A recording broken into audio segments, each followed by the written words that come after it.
Salut, on est sur Marvel et compagnie, et aujourd'hui on se retrouve pour une nouvelle vidéo sur les costumes de Captain America. Alors, elle sera assez courte, assez brève, mais ça vaut le coup de la regarder. Allez, on commence.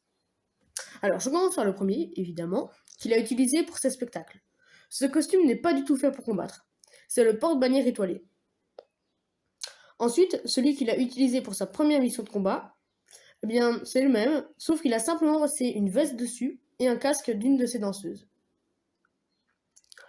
Ensuite, son équipement s'améliore. Son costume est fait d'un pantalon de parachutiste tanné en bleu, un casque à la forme inédite, une ceinture multifonction et une moto améliorée.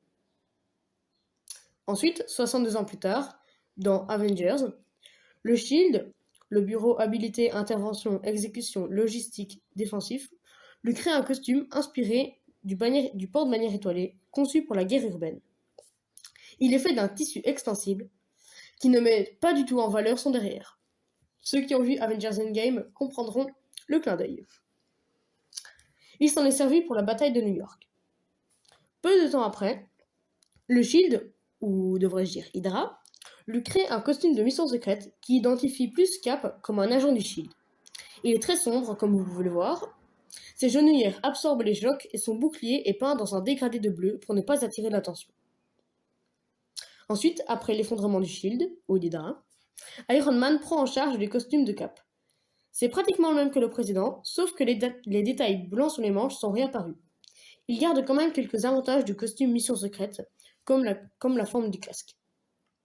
Il dispose de matériel de premier secours dans les poches et d'une oreillette avec un canal Avengers. Ensuite, dans Captain America Civil War, eh bien c'est le même, sauf que les détails rouges et blancs sur les manches ont disparu pour être camouflés et moins repérables. Il possède quelques points de blindage, mais ses jambes n'en ont pas. Donc, un adversaire comme Spider-Man en profite pour le renverser à Leipzig égal. Ensuite, dans Avengers Infinity War, c'est encore le même, sauf qu'il a été assombri pour ne pas attirer l'attention. Et oui, car à cette époque, Captain America était clandestin. Voir les accords de Sokovie. Et pour finir, dans Avengers Endgame contre Thanos, son costume est renforcé par une cotte de maille qui va sur la poitrine. Ce costume s'inspire des comics où Captain America en a porté un qui lui ressemblait.